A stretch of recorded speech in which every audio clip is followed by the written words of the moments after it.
साथियों, दिल्ली का चुनाव दिन प्रतिदिन बदलता चला गया। आज दिल्ली का क्या माहौल है, किस पार्टी ने किस पार्टी पर बढ़त हासिल की है, वोटरों का क्या रुझान है, वोटरों ने एक तरफ जाने का मन क्यों बनाया है, इन सभी बातों पर, इन सभी बिंदुओं पर एक एक करके आपको निश्चित रूप से बताएंगे। पहले ये बताना ज़रूरी है कि दिल्ली में कौन कौन पार्टियां लड़ रही हैं। इस समय दिल्ली में मुख्य रूप से लड़ने वाली पार्टियां हैं जो आज सत्ता में है, आम आदमी पार्टी। दूसरा, जो वहाँ के सभी सांसद हैं वो बीजेपी। जो पहले सत्ता में रही है वो है कांग्रेस। और जो कभी 14% की पार्टी रही है वो है बीएसपी।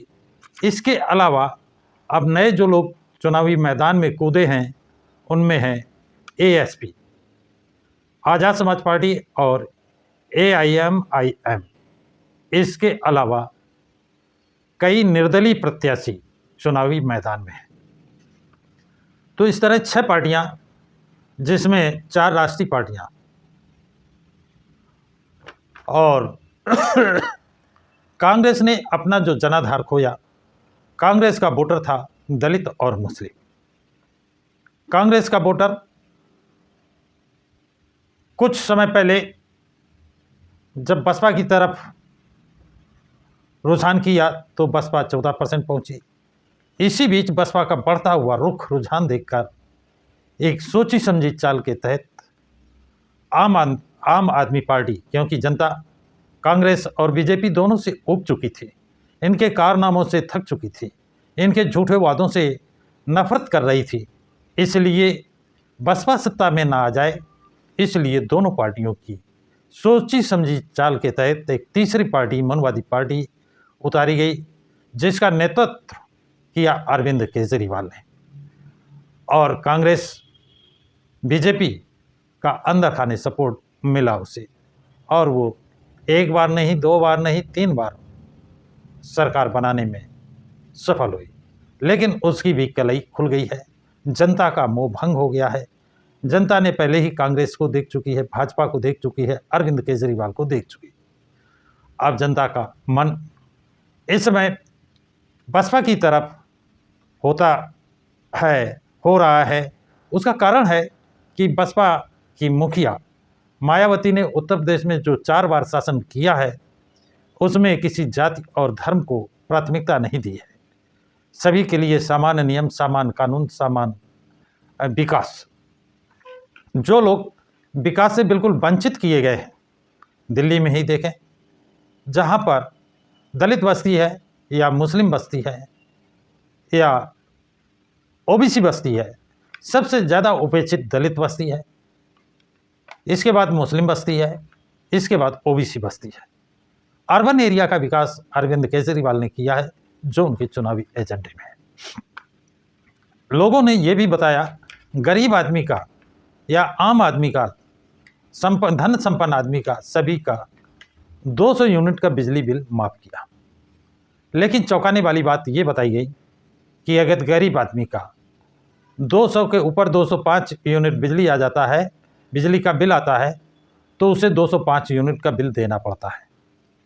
जबकि धन्ना सेठों का जो बिल आता है उसमें 1000 यूनिट हो, कितनी यूनिट हो, उसमें 200 यूनिट काट कर बिल लिया जाता है। ये बड़ी चौंकाने वाली बात है। दूसरी बात जो है कि जो अर्बन एरिया है वहाँ पे स्वच्छ पानी की सप्लाई हो रही है। जो गरीब बस्ती है, दलित बस्ती है, मुस्लिम बस्ती है, ओबीसी बस्ती है, यहाँ पर गंदा पानी सप्लाई किया जा रहा है, जिससे लोग कपड़े भी नहीं धुल सकते हैं। बर्तन उन गंदे पानियों से धुलते हैं, लेकिन साफ बर्तन करने के लिए उनको टैंकर से पानी मंगाना पड़ता है, जो पीने का काम करते हैं, और लास्ट में बर्तन उस पानी से धुलते हैं। इन दलित बस्तियों की जो नालियां हैं वो बुदबुदा रही हैं, कीड़े उसमें पड़ चुके हैं, सफाई नहीं होती है। दलित बस्ती और मुस्लिम बस्ती की, ओबीसी बस्ती का ये हाल है।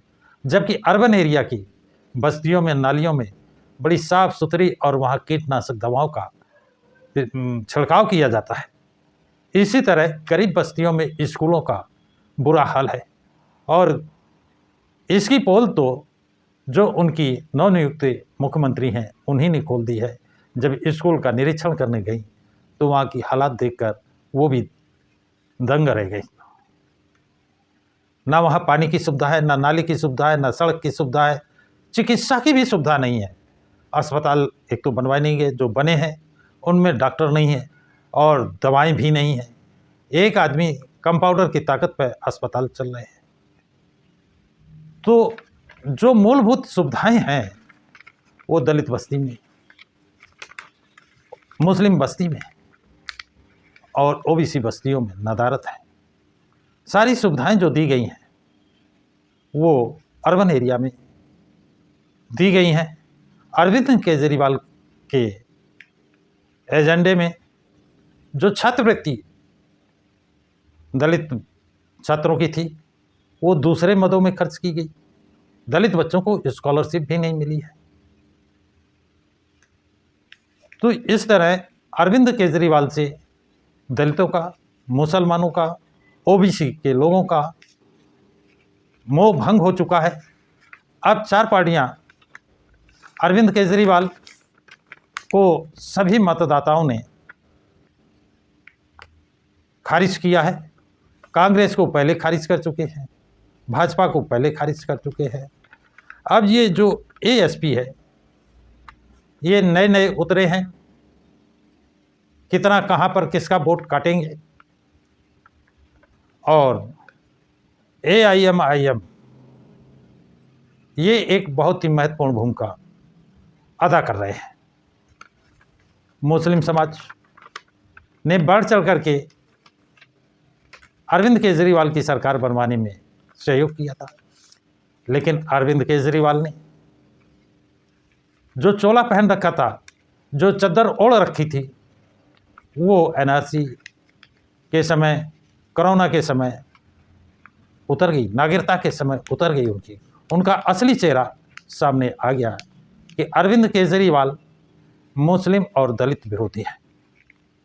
अब ये बात दलितों के समझ में आ गई तो बसपा के साथ, अब मुसलमानों के समझ में कितनी आई है कितनी नहीं, लेकिन इतनी तो आ गई है कि उन्होंने अरविंद केजरीवाल का साथ छोड़ दिया है।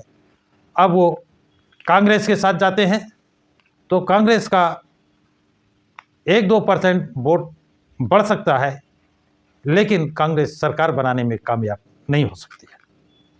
बसपा की तरफ दलित वोट, ओबीसी वोट और जनरल वोट पड़ा है, इसलिए बसपा बहुत अच्छी प्रोग्रेस में जा रही है। यदि मुस्लिम वोट भी बसपा की तरफ गया, जैसा जाने को प्लान बना रखा है, वो उसी को वोट देंगे जो बीजेपी को हरा रहा हो। तो इस समय दिल्ली में बसपा ही एक ऐसी पार्टी है जो इन सभी से लड़ रही है, सभी को हराने की स्थिति में है। तो मुस्लिम वोट भी जाता है तो बसपा की पूर्ण बहुमत की सरकार बन रही है।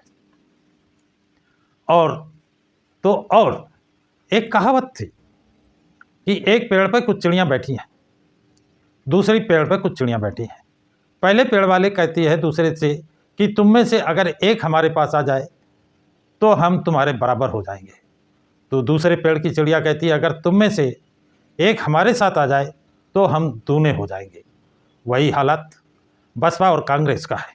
यदि मुसलमान वोटर बसपा के साथ जाता है तो बसपा की ताकत दूने हो जाती है, वोटर संख्या दूने हो जाती है और दलित मुस्लिम 40% हो जाते हैं, और जिसके पास 40% वोट है वो सरकार बनाने में कामयाब है, उसकी जीत है। और यदि मुस्लिम वोटर कांग्रेस से प्रेम करता है, कांग्रेस के साथ जाता है, तो फिर ये लड़ाई कोई और जीतेगा, क्योंकि कांग्रेस और बसपा फिर बराबरी पे आ जाएंगे, जीत कोई नहीं पाएगा। कांग्रेस कुछ सीटों पे अपनी जमानत बचाने में सफल हो सकती है, लेकिन वो बसपा के सामने डाउन ही रहेगी। इस समय आकाश आनंद ने जो रंग भर दिया है बसपा में, वो वास्तव में देखने लायक है। आकाश आनंद की मेहनत दिल्ली में रंग लाई है और ये सरकार बनाकर दिखाएगी, ऐसा दिल्ली से सूचनाएं मिली हैं। दिल्ली में ऐसा माहौल तैयार हो चुका है। तो साथियों, ये जानकारी आप लोगों को कैसी लगी है कमेंट्स बॉक्स में कमेंट्स जरूर लिखें तथा इस वीडियो को लाइक और शेयर जरूर करें।